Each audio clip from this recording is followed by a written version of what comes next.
آداب، میں ہوں وسعت اللہ خان، میرے ساتھ ہیں زرار کھوڑو اور شاہ زیب جیلانی۔ ایرانی رہبر اعلیٰ مجتبیٰ خامنائی نے اپنے پہلے صوتی بیان میں کہا ہے کہ مناپ کے اسکول میں شہید ہونے والے بچوں سمیت تمام شہداء کا بدلہ لیا جائے گا۔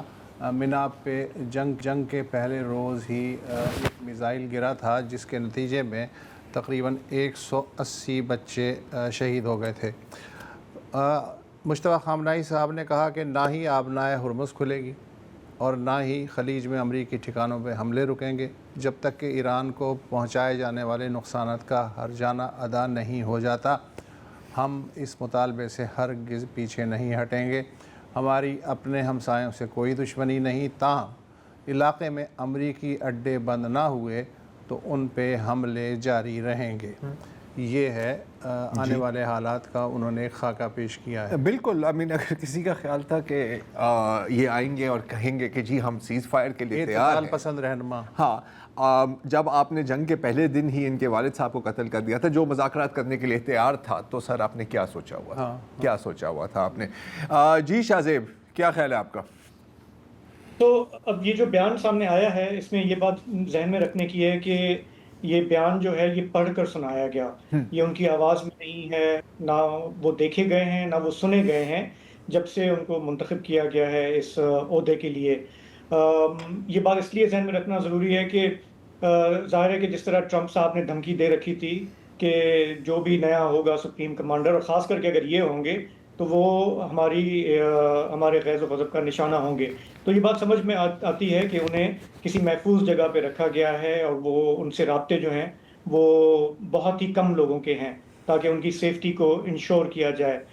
اچھا، دو باتیں جو انہوں نے امپورٹنٹ کہیں، ایک تو یہ کہ آبنائے ہرمز بند رہے گا، اور دوسرا یہ کہ امریکی فوجی اڈے جو ہیں جب تک وہ موجود رہیں گے تو ہمارے حملے چلتے رہیں گے۔ ایک چیز کلیئر ہو گئی کہ یہ ایران کی ریاست کی باقاعدہ پالیسی کا حصہ ہے، کیونکہ پچھلے چند دنوں میں کچھ کنفیوژن آئی تھی جب صدر پزشکیان کی طرف سے یہ کہا گیا کہ میں معافی کا طلبگار ہوں، ہمارے ہمسائے ملکوں پہ حملے ہو رہے ہیں، اور پھر عمان جیسا ملک جہاں پہ باقاعدہ مستقل فوجی اڈا نہیں ہے وہاں تک ڈرون اور یہ حملے ہو گئے۔ تو ایک تھیوری تو یہ تھی کہ جی کہ وہ کمانڈ اور کنٹرول کا جو نظام ہے وہ اتنا ڈی سینٹرلائز ہو گیا ہے کہ ریاست کے دائیں ہاتھ کو پتہ نہیں کہ بائیں ہاتھ کیا کر رہا ہے، اور this may very well be Iranian strategy کہ جتنے بڑے آدمی کے ساتھ وہ برسر پیکار ہیں کہ یہی اپروچ جو ہے یہ ٹھیک رہے گی۔ لیکن یہ جو آج کا بیان آیا، چاہے وہ سمجھیں کہ مجتبیٰ خامنائی صاحب کی طرف سے ہے یا ریاست کی طرف سے ہے، وہ ایک کلیئر انڈیکیشن ہے کہ ہمارا یہ جو دو چیزیں ہیں اس پر ہماری پالیسی جو ہے ہم اس پہ گامزن رہیں گے۔ انٹرسٹنگ بات یہ ہے کہ خلیجی عرب ملکوں نے یہ جو جنگ شروع ہونے سے پہلے ہی امریکہ کو واضح کر دیا تھا کہ جی ہمارے پاس جو فوجی اڈے آپ کے ہیں یہ استعمال نہیں ہوں گے اس میں، اور ان کا اصرار یہی ہے کہ ان فوجی اڈوں سے ایران پر کوئی حملہ نہیں ہوا ہے۔ لیکن ایران کا اپنا ایک موقف ہے کہ جب تک یہ فوجی اڈے ہیں تو ہمارے بھی حملے چلتے رہیں گے۔ اچھا، ایک میپ میں آپ کو دکھانا چاہ رہا ہوں جو الجزیرہ کا ہے، جس سے تھوڑا سا ہمیں ریمائنڈ کر لینا چاہیے کہ اس خطے میں امریکہ کے فوجی اڈے ہیں کتنے اور کہاں کہاں پر ہیں۔ تو 19 لوکیشنز ایسے ہیں مشرق وسطیٰ میں جہاں پر امریکی افواج کی پریزنس ہے، یعنی کہ موجودگی ہے۔ ضروری نہیں کہ یہ سارے کے سارے اڈے ہوں، جو ریڈ ڈاٹس آپ کو نظر آ رہے ہوں گے یہ اڈے ہیں، اور جو مستقل اڈے ہیں ان میں ظاہر بحرین ہے، مصر ہے، عراق ہے، اردن، کویت، قطر، سعودی عرب اور متحدہ عرب امارات۔ عمان کو اگر آپ دیکھ لیں اس میپ پہ تو ریڈ ڈاٹ نہیں ہے، لیکن ان کا ایک ڈیفنس پیکٹ ہے امریکہ کے ساتھ اور ان کی موجودگی وہاں پر ضرور ہے۔ تو ایک اندازے کے مطابق ان تمام یہ جو بیسز ہیں چاہے وہ ٹیمپریری ہوں پرماننٹ ہوں، ایک اندازے کے مطابق پچھلے سال یہاں پہ کوئی 40 سے 50 ہزار امریکی فوجی تعینات رہے ہیں۔ اچھا، اب بڑا سوال یہ ہے کہ ایران کی جو یہ اپروچ ہے، جیسا کہ آج کا یہ جو بیان بھی آیا سامنے، وہ کیا ہے؟ مطلب اب 12واں 13واں دن ہو گیا ہے اور لگ یہ رہا ہے کہ امریکہ کے لیے کاسٹ آف وار جو ہے وہ بڑھتا ہی جا رہا ہے، جبکہ ایران کی اگر ہم بات کریں تو اب یہ جو ہمارے تجزیہ نگار ہوتے ہیں وہ کہہ رہے ہیں جی یہ ایسیمیٹرکل وارفیئر ہے جو کہ ایران کر رہا ہے، اس کا بڑا اس کو تجربہ ہے۔ 1979 کے ریولوشن کے بعد سے جو بھی ان کے ملٹری اپروچ رہی ہے اس میں وہ ہمیشہ they look at the long game, ان کے لیے یہ نہیں ہوتا کہ جی کہ ہمیں ظاہر ہے کہ آپ جیت بھی نہیں سکتے، اتنی بڑی آپ کے سامنے آرمی ہے، ہائی ٹیک آرمی ہے اسرائیل اور امریکہ کی، تو آپ کیسے کریں گے؟ تو ایسیمیٹرکل وارفیئر کا ایک جو بنیادی ایک ایکسپلینیشن ہے وہ یہی ہے کہ جی جب آپ کا مد مقابل حملہ آور جو ہے آپ سے کئی گنا طاقتور ہو، تو پھر آپ نے ایسی اپروچ لینی ہے کہ روز آپ ٹک ٹک کرتے رہیں. کل بھی ہم نے اس پہ بات کی تھی. اور اس میں کیا ہوتا ہے کہ جی آپ نے گوریلا ٹیکٹکس اپنے اپنانی ہیں، آپ نے انڈائریکٹ طریقے اپنانے ہیں، پراکسیز جیسے خطے میں ہیں انہیں آپ نے ایکٹیویٹ کرنا ہے، اسمال آرمز، اسمال بوٹس جو ہے آپ نے ایکٹیویٹ کرنی ہے. تو ایران کا ہمیں پتہ ہے کہ سستے ڈرون ہیں، سستے میزائل ہیں، جبکہ امریکہ اور اسرائیل کے جو ایمونیشن ہے وہ ملینز میں چلا جاتا ہے. اور جو کہ اب کے جو امریکہ سے جو ایسٹیمیٹس آ رہے ہیں وہ کہہ رہے ہیں کہ جی ڈیلی جو آپ کا پینٹاگون کا جو خرچہ ہے وار ایفرٹ پہ وہ $1 بلین سے $2 بلین تک ہے. شاہ زیب اب تو آ گیا ہے خرچہ کہ پہلے 6 دن میں تقریباً $12 بلین یعنی ایوریج 2 بلین کا خرچہ ہو رہا ہے. جی تو یہ تخمینے امریکن میڈیا رپورٹ کر رہا ہے. اور کہنے کا مقصد یہ کہ جو یہ آگے بڑھتا ہے تو امریکہ کا کاسٹ آف وار بہت اوپر جائے گا. جبکہ ایران کا یہ ہے، دیکھیں کل پرسوں بھی ہم مختلف تجزیہ نگاروں سے بات کر رہے ہیں اور وہ لوگ یہ پوچھ رہے ہیں کہ کون جیتے گا. ایران کی اپروچ یہ نظر نہیں آتی ہے کہ انہیں جنگ جیتنی ہے. They just need to stand their ground. انہیں یہ انشور کرنا ہے کہ امریکہ یہ جنگ نہ جیتنے پائے، وہ تھک جائے. ایز لانگ ایز آپ، کیونکہ ان کے میں فارن منسٹر کا بھی بیان دیکھ رہا تھا ایران کے، انہوں نے کہا کہ ان کا کیا خیال ہے کہ تہران پہ بمباری کر کے یہ کیا ہمارے پورے نظام کو تباہ کر دیں گے. انہوں نے کہا ہمیں سکت ہے، ہم بمباری سہنے کی سکت ہے. جس طرح کا ملک ہے ایران، وہاں پہ چاہے ڈیتھ ٹول ہو یا جو فائنینشیل ڈیمیج ہو، ان میں سکت کہیں زیادہ ہے اس کو جھیلنے کی بنسبت جو ملک جو ہیں حملہ آور ہوئے ہیں ان پہ. تو کہنے کا مقصد یہ ہے کہ جو آج کا بیان سامنے آیا اعلیٰ رہنما کا، اس سے ہمیں ایک اور کلیئرٹی مل گئی کہ they are in for a long haul. اور ان میں جو برداشت کا مادہ ہے، جنگ کی جو قیمت ہے وہ برداشت کرنے کا، وہ امریکہ اسرائیل سے کہیں زیادہ ہے. جی یہ امریکن جو ہے نا شاہ زیب اور وسعت بڑے امیزنگ لوگ ہیں، کیونکہ یہ تو ہم جانتے ہیں کہ وہ تاریخ سے نہیں سیکھتے یا تاریخ نہیں پڑھتے، وہ شاید اپنی تاریخ بھی نہیں پڑھتے. میں آپ کو ایک مثال دیتا ہوں کہ ویتنام وار، رائٹ، تو ویتنام وار کی بعد ایک اکثر کہانی سنائی جاتی ہے کہ ایک امریکن کرنل جس نے وہاں پر سرو کیا تھا، جنگ لڑی تھی وہاں پر، اور ایک نارتھ ویتنام کے کرنل کی ملاقات ہوئی. تو امریکن کرنل آتا ہے اور کہتا ہے کہ یار تمہیں پتہ ہے تم نے کبھی بھی ہمیں میدان جنگ میں شکست نہیں دی. نارتھ ویتنامیز کرنل کہتا ہے کہ یہ بات درست ہے لیکن اس سے جنگ کے نتیجے پر کوئی فرق بھی نہیں پڑا. تو اگین سروائیول از وکٹری، یہ بات ہم شاید پہلے دن سے کر رہے ہیں. اور جو آپ نے بات کی نا شاہ زیب ایسیمیٹرکل وارفیئر کی، اچھا اس میں کن کن قسم کے ہتھیار استعمال کیے جا رہے ہیں؟ ہم نے ظاہر ہے کہ ہم نے ڈرونز پر تو کئی بار بات کی ہے، شاہد ڈرونز پر، اور اس کے ساتھ ساتھ ہم نے کل ہی شاید وہ ٹورپیڈو بوٹس دکھا رہے تھے ویڈیو، رائٹ. ایک اور ویپن سسٹم ہے جو ابھی اب منظر عام پر آ رہا ہے، آپ کو نظر آ رہا ہے، اور وہ ہے ازدار ہے. یہ آپ دیکھ رہے ہیں، یہ کچھ یوں ہے کہ جیسے ایک ٹورپیڈو اور ایک ڈرون کا بچہ ہو جائے. تو یہ بیسکلی لوئٹرنگ میونیشنز کا تو آپ نے نام سنا ہے نا، جو ہوا میں مطلب ٹہلتے رہتے ہیں ویٹ کرتے ہیں. یہ سمندر کی لوئٹرنگ میونیشنز ہیں. 24 گھنٹے تک یہ ڈورمنٹ ایک ہی پوزیشن پکڑ کے رہ سکتے ہیں. جب آپ ایکٹیویٹ کریں تو یوں نہ کے نکلتے ہیں. تقریباً 200 کلو گرام کا وار ہیڈ ہے جو ایک ٹھیک ٹھاک وار ہیڈ ہے، اور لیتھیم بیٹری ہے، تو مطلب کہ یہ دیر تک چل بھی سکتی ہے، جس کو لیتھیم بیٹریز کے بارے میں پتہ ہے.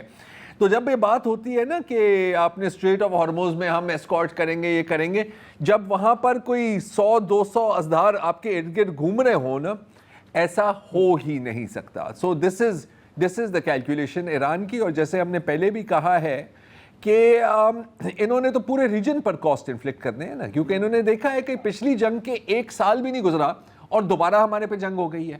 اب یہ گارنٹی کرنا چاہ رہے ہیں کہ اس بار ہم نے آپ کو ایسی چیزیں دکھانی ہیں، ہم نے آپ کو ایسے گھسیٹ کے گزارنا ہے کہ اگلے 3-4 سالوں تک کم از کم ہمارے پر کوئی جنگ کرنے کا سوچے بھی نہیں. جی اچھا آپ لوگ تو اجازت، اب یہ کہ جی یہ تہران کا تو یہ ہم نے ذکر کیا.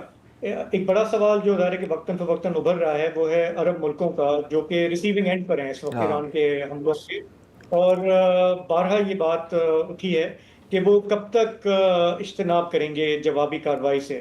وہ اویئر ہیں، وہ ان کے بیانات بھی آئے ہیں کہ وہ نہیں چاہیں گے کہ اگر اسرائیل کا یہ پلان تھا کہ آپس میں ان کو لڑا دو، ایک جنگ شروع ہو جائے، ہم اس میں بالکل اپنا تھا. رول پلے نہ کریں. ٹھیک ہے نا، لیکن ایٹ دا سیم ٹائم وہ بھی لاسز جھیل رہے ہیں. تیل کا معاملہ ہو، پورا ان کا امیج ڈسٹروائے ہو رہا ہے پوری دنیا میں، ایویشن کی بات ہو.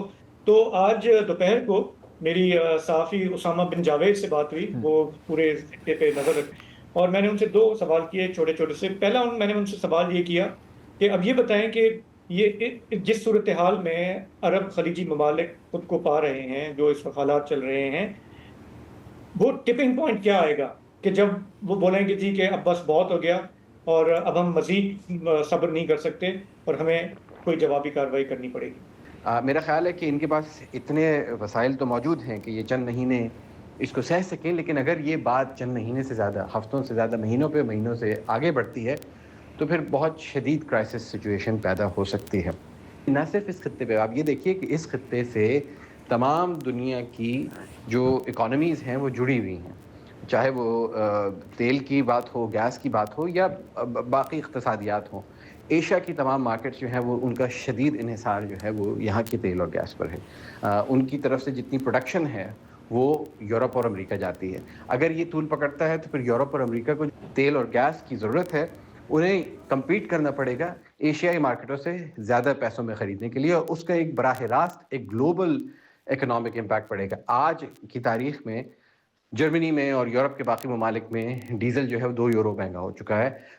مصر میں، پاکستان میں، بنگلہ دیش میں تیل کی قیمتوں میں شدید اضافہ ہو رہا ہے، اور یہ ایک پوری ایک عالمی لہر ہے جو اقتصادی بدحالی کی ہے اگر یہ جنگ طول پکڑتی ہے. تو اس وقت خطے کی تمام طاقتوں کی کوشش یہ ہے کہ وہ، چاہے وہ ایران ہو یا امریکہ ہو، کسی طریقے سے معاملات کو واپس ٹیبل پر لے کر آئیں، اور یہ جتنے گولہ بارود جو اس وقت امریکہ نے جمع کیا ہے اس کو کسی طریقے سے بند کیا جا سکے. کہ کسی نے بہت ہی اچھی انالوجی دی، جس طرح یہ آبنائے ہرمز کے حوالے سے آج بھی اعلیٰ رہنما کا بیان آیا کہ دیکھیں ہمارے یہاں بھی گلی محلوں میں جب پانی بند کر دیا جاتا ہے، کسی کا بجلی بند کر دی جاتی ہے، سادہ کپڑوں میں لوگ آتے ہیں، کسی بندے کو اٹھا کے لے جاتے ہیں، تو لوگ کیا کرتے ہیں؟ وہ آ کے مین سڑک کو بند کرتے ہیں نا. وہ چاہتے ہیں کہ ڈسکس ہو تاکہ ان کی جو صدائے احتجاج ہے وہ ڈیسیشن میکرز تک جائے. تو ہمیں بھی تب پتہ لگتا ہے میڈیا والوں کو کہ کہیں پہ سڑک بند ہوئی ہے تو وہاں پہ کوئی زیادتی ہو رہی ہے. ایران کا اب دیکھ لیں بڑے پیمانے پہ مور اور لیس یہی اپروچ ہے. اچھا، یہ تو بات ہوئی اپنا ہرمز کی. امریکی اڈے جن کا آج ذکر بھی کیا اعلیٰ رہنما نے، میں نے اسامہ سے پوچھا کہ کیا یہ ایک تھنکنگ وہاں پہ ہے اب عرب ملکوں میں کہ یہ فوجی اڈے جو ہیں یہ اب لائبلٹی بن گئے ہیں، یا یہ ابھی بھی فائدہ اس کا زیادہ ہے، اور کہیں پہ کوئی یہ اسٹریٹجک ری الائنمنٹ کی کیا بات ہے کہ گوئنگ فارورڈ ہم امریکہ پہ اتنا ہی انحصار کریں، کیونکہ ہمیں یہ تھا کہ وہ ہمارے تحفظ کو آئے گا، لیکن اس کی پرائیورٹی تو ہمیشہ اسرائیل ہوتا ہے. بالکل. واقعی امریکہ جو ہے وہ ہمارے دفاع کے لیے ہے یا امریکہ اسرائیل کے دفاع کے لیے ہے؟ امریکہ کے اڈوں کا ہونا ہمارے لیے دفاعی ضمانت ہے یا ہمارے اوپر ایک بہت بڑا ٹارگٹ پینٹ کر دیتا ہے؟ تو یہ پہلی دفعہ ایسا ہوا ہے کہ گزشتہ 30 40 50 سال میں اس خطے میں جس کا بڑا شدید انحصار رہا ہے امریکہ کے سیکیورٹی گارنٹیز پر، وہاں پہ یہ چہمگوئیاں شروع ہو چکی ہیں. گو کہ یہ حکومتی سطح پہ نہیں ہیں، لیکن آپ یہ دیکھ رہے ہیں کہ جیسے متحدہ عرب امارات کے جو حکومت کے قریب لوگ ہیں، بلینئر کلاس ہے، وہاں پہ بار بار یہ بات کی جا رہی ہے کہ آخر ہمیں کیا فائدہ ہے؟ جو سیکیورٹی کی ضمانتیں ہیں جو آپ اب اسرائیل کو دیتے ہیں وہ ہمیں کیوں نہیں دیتے؟ جس طرح آپ اسرائیل کی دفاع کرتے ہیں وہ ہمارا کیوں نہیں کرتے؟ لیکن حقیقت یہ ہے کہ امریکہ کا اس خطے سے نکل جانا کوئی بہت آسان کام نہیں ہے. کوئی 30 کے لگ بھگ ایسی انسٹالیشنز، پوسٹس اور بیسز موجود ہیں اس خطے میں جو کہ امریکہ میرا نہیں خیال کہ وہاں سے نکلنا چاہے گا اگر یہ ریاستیں چاہیں بھی تو. لیکن اس کے لیے سب سے بڑی شرط یہ ہے کہ یہ ریاستیں چاہیں. آپ دیکھیے کہ خطے کی بہت ساری ضمانتیں ایک دوسرے کے خلاف بھی ہیں. امریکی فوجوں کا ہونا، امریکی اڈوں کا ہونا ایک دوسرے کے خلاف بھی جو ہے وہ اس بات کی ضمانت دیتا ہے کہ بڑے ملک چھوٹے ملکوں کو نہیں کھا جائیں گے۔ آپ کو یاد رہے کہ کویت اور عراق کے جو معاملات ہوئے تھے اس کے بعد سے اس خطے میں یہ بے چینی پائی جاتی ہے کہ جو بڑے ملک ہیں وہ شاید نظر رکھے ہوئے ہیں چھوٹے ملکوں پر۔ تو امریکہ کا نکل جانا نہ صرف امریکہ نہیں چاہتا بلکہ میں یہ سمجھتا ہوں کہ اب تک اس وقت برسر اقتدار طبقہ جو ہے مشرق وسطیٰ کا وہ بھی نہیں چاہتا۔ ہاں، عوام کی رائے اس کے شاید برعکس ہو، عوام کی رائے میں مختلف آراء پائی جاتی ہوں، لیکن یہ ہے کہ ابھی تک برسر اقتدار طبقے کو یہ سوچنا تو نہیں پڑا ہے کہ وہ کیا معاملات ہو سکتے ہیں کہ وہ امریکہ کو اس خطے سے بے دخل کر دیں اور اپنے سیکورٹی کے معاملات خود سنبھال لیں۔ تو اسامہ بن جاوید کی بات آپ نے سنی۔ یہاں پہ لیتے ہیں ایک بریک، واپس آئیں گے تو بات کریں گے کہ وزیر اعظم پاکستان سعودی عرب کے دورے پر گئے ہیں، اس کی بھی اپنی ایک اہمیت ہے۔ بریک کے بعد اس پہ بات کرتے ہیں۔ Welcome back. وزیر اعظم شہباز شریف کے سعودی عرب کے مختصر دورے پہ ہم بات کرتے ہیں۔ پہلے میں آپ کو آج کے اپڈیٹس دے دیتا ہوں۔ اس وقت بیروت پہ دبا کے بمباری ہو رہی ہے اور اسرائیلی وزیر دفاع نے کہا ہے کہ اگر حزب اللہ کے حملے نہیں رکتے تو پھر ہم جنوبی لبنان میں قبضے کے بارے میں سوچیں گے۔ اقوام متحدہ کے ادارے برائے پناہ گزینہ UNHCR کا کہنا ہے کہ اب تک 32 لاکھ ایرانی بے گھر ہو چکے ہیں یا اندرون ملک نقل مکانی کر چکے ہیں۔ ایرانی سیکیورٹی کونسل کے سیکریٹری علی لاریجانی نے کہا ہے کہ اگر ایران کے بجلی مراکز کو نشانہ بنایا گیا تو پھر خلیج کے پورے علاقے میں اندھیرا چھا جائے گا۔ عراق نے شمالی خلیج میں آئل ٹینکرز پہ حملوں کے بعد تیل کی برآمد معطل کر دی ہے۔ آئل ٹینکر پہ حملے میں ایک بھارتی کرو ہلاک، 15 زخمی ہو گئے۔ انٹرنیشنل میری ٹائم آرگنائزیشن نے آبنائے ہرمز کے بحران پہ 18 مارچ کو لندن میں ہنگامی اجلاس طلب کر لیا گیا ہے۔ امریکی وزیر توانائی کرس رائٹ کا کہنا ہے کہ فی الحال ہم ایرانی عسکری ڈھانچہ تباہ کرنے میں مصروف ہیں، چنانچہ اس ماہ کے آخر تک ہی امریکی بحریہ اس قابل ہوگی کہ خلیج فارس میں جہازوں کو تحفظ دے سکے۔ اس کا مطلب یہ بھی ہے کہ جنگ جلد ختم نہیں ہو رہی۔ کرس رائٹ نے اس امکان کو مسترد نہیں کیا کہ تیل کی قیمت $200 فی بیرل تک بھی پہنچ سکتی ہے، جبکہ صدر ٹرمپ نے اپنے تازہ ترین بیان میں کہا ہے کہ جب بھی تیل مہنگا ہوتا ہے امریکی منافع میں اضافہ ہو جاتا ہے۔ کیا بات ہے۔ ایران کی جانب سے غیر ملکی بینکوں کو نشانہ بنانے کی دھمکی کے بعد خلیج میں بینکاری کی سہولتیں عارضی طور پہ معطل ہونا شروع ہو گئی ہیں۔ دوحہ میں HSBC اور امارات میں اسٹینڈرڈ چارٹرڈ، سٹی بینک اور audit company price water house نے اپنے دفاتر بند کر دیے ہیں۔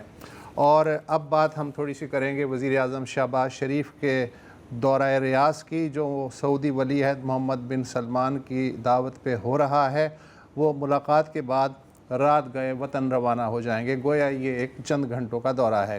5 روز پہلے بری فوج کے سربراہ فیلڈ مارشل عاصم منیر نے بھی ریاض میں سعودی وزیر دفاع خالد بن سلمان سے بات چیت کی تھی اور علاقے کی صورتحال پہ غور کیا تھا جو تشویشناک ہوتی جا رہی ہے۔ سر دیکھیں اس وقت پاکستان، دیکھیں میں ایک تو کہوں گا کہ so far we have played our cards quite well. یہ ایک انتہائی خطرناک اور انتہائی والیٹائل سچویشن ہے۔ تھوڑا سا اس طرف جاؤ گے تو پھنسو گے، تھوڑا سا اس طرف جاؤ گے تو پھنسو گے۔ آپ یہ نوٹ کریں کہ آج 12 مارچ ہے جی۔ کل کی بات ہے کہ ایران کے صدر پزشکین نے ایک اشارہ کیا تھا کہ اگر کوئی پیس کا جو کانڈویٹ ہوگا یا جس کے ہم تھرو بات کریں گے، پاکستان کا اور روس کی ذکر ہوا ہے اس میں، ٹھیک ہے، یہ ایک بہت بڑی بات ہے، رائٹ۔ اس کا مطلب ہے کہ وہ آپ کو ایک طرح سے ایک مائکرو فون کی طرح استعمال کر رہے ہیں، رائٹ۔ آج آپ ہمارے وزیر اعظم جاتے ہیں سعودی، ٹھیک ہے۔ سعودی کا اس دوران یہ جو ہم بات کر رہے تھے نا کہ یار فیول ختم ہو جائے گا، یہ ختم ہو جائے گا، تو سعودیوں نے تو باقاعدہ ریڈ سی سے آپ کو اسپیشل ٹینکرز بھیجے ہیں تاکہ آپ کی اکانومی اور آپ کی پرائسز اسٹیبل رہیں۔ وی او دیم، اور ہمیں ظاہر ہے کہ ان کے ساتھ کھڑا ہونا پڑے گا۔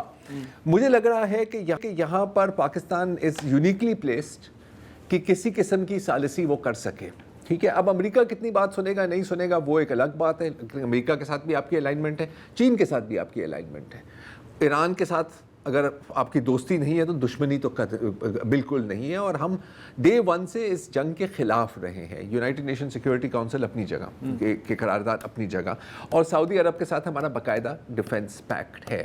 ابھی جو اسامہ بات کر رہے تھے، آئی ایگری ود ہم، ایک ریئلسٹک ٹیک ہے کہ امریکن فوجی اڈے اس وقت کہیں نہیں جانے والے، ٹھیک ہے, وہ ابھی رہیں گے وہاں پر, اس کے کئی وجوہات ہیں جو انہوں نے خود بیان کیے ہیں.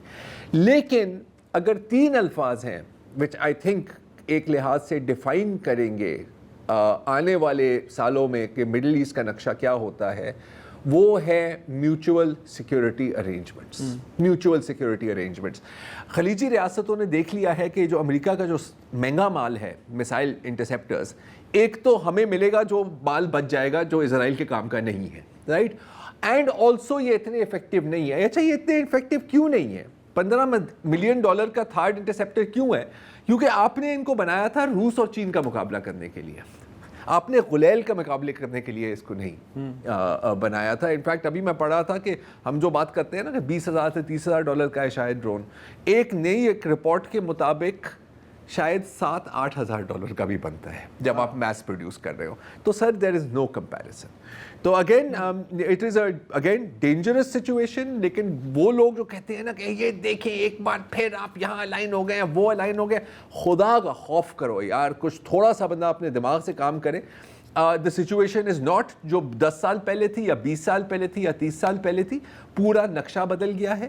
آپ دیکھ سکتے ہیں کہ آپ کے دشمن الائنسز بنا رہے ہیں, آپ کیا آئسولیٹڈ بیٹھ کے کھڑے ہوں گے, تو that is not going to work.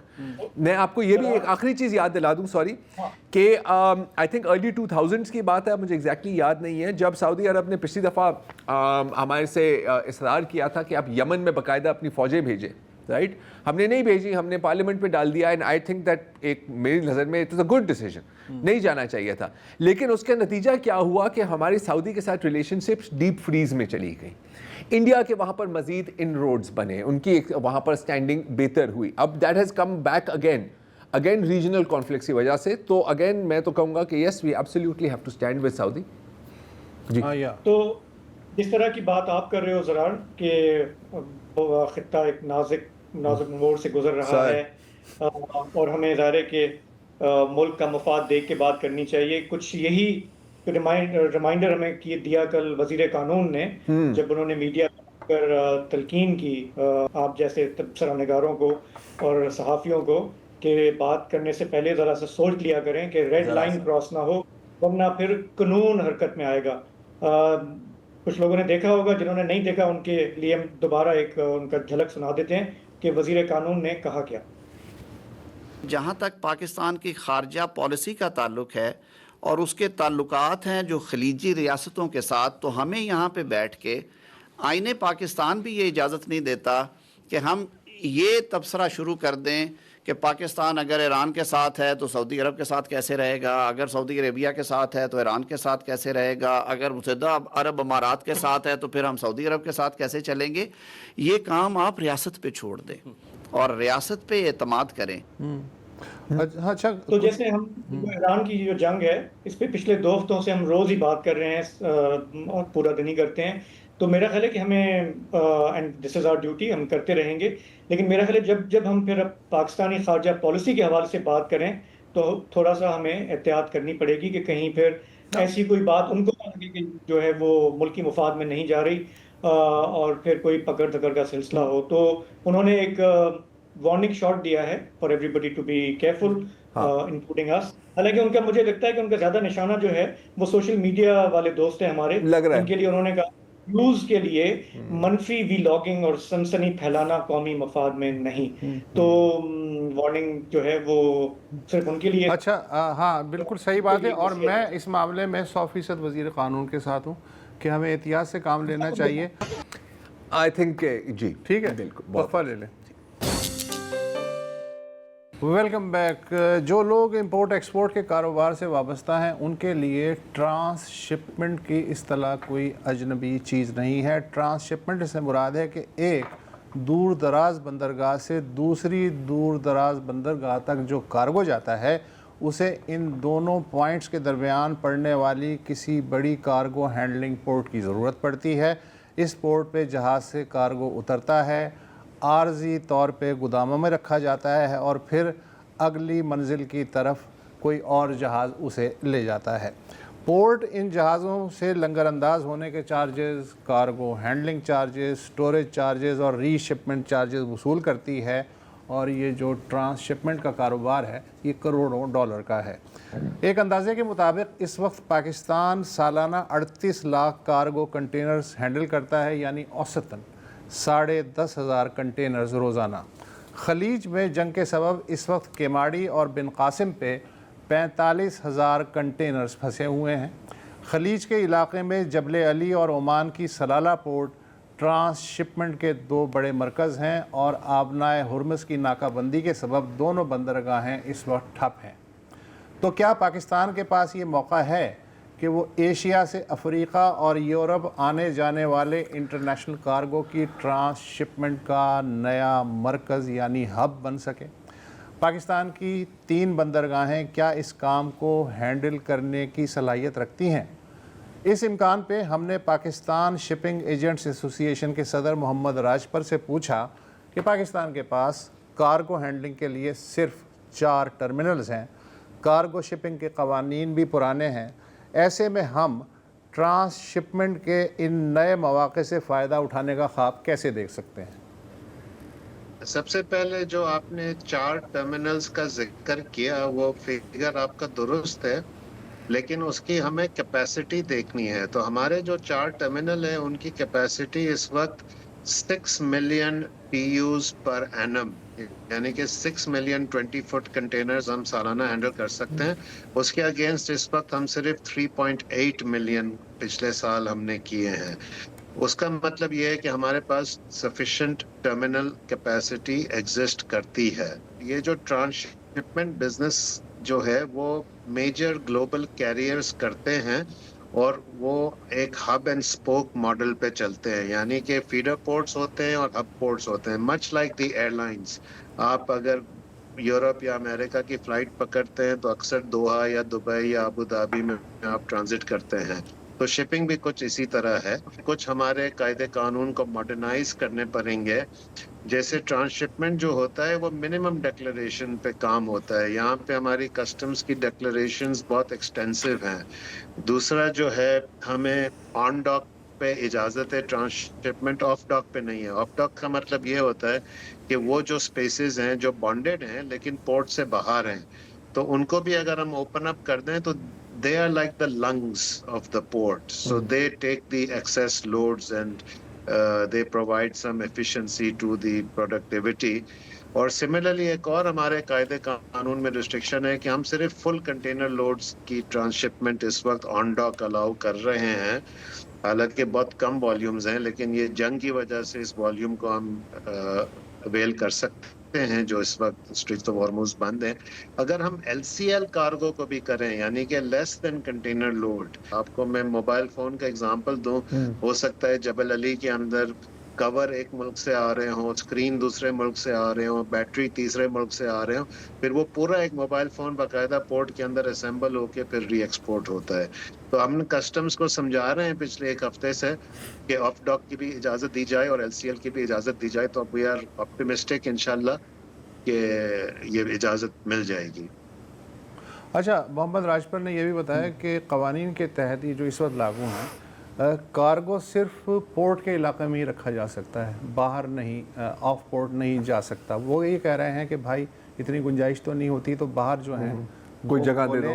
اور ٹرانس شپمنٹ جو کارگو ہے، جو موجودہ قوانین ان کے تحت 30 دن سے زیادہ سٹوریج نہیں ہو سکتا اس کا۔ تو انہوں نے کہا یہ بھی تو آپ یہ بھی چینج کرنا ہوگا، چینج کرنا وقت بدلتے ہوئے حالات کے ساتھ آپ کو چیزیں بدلنی ہوتی۔ تو یہ بڑی اچھی انہوں نے بات کی۔ پھر میں نے ان سے پوچھا کہ کہا یہ جاتا ہے، ایک تاثر ہے ہمیں دیا جاتا ہے کہ بڑے جو کارگو شپس اور سپر ٹینکرز ہیں صرف گوادر کے گہرے پانی میں ہی لنگر انداز ہو سکتے ہیں، کیونکہ گوادر کے بارے میں کہا جاتا ہے کہ وہ ڈیپ سی پورٹ ہے، مگر وہاں کارگو ہینڈلنگ کی جو سہولتیں ہیں وہ انتہائی محدود ہیں، سب جانتے ہیں۔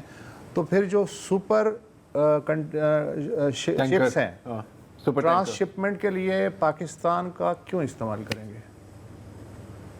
سر اس وقت تو ہم کنٹینرز کی ٹرانس شپمنٹ کی بات کر رہے ہیں حکومت کے ساتھ، آئل کی بات نہیں کر رہے ہیں، اور فرینکلی سپیکنگ ہمارے پاس تو اتنی آئل سٹوریج ہے بھی نہیں، ہم اپنا کارگو نہیں پورا کر پاتے ہیں۔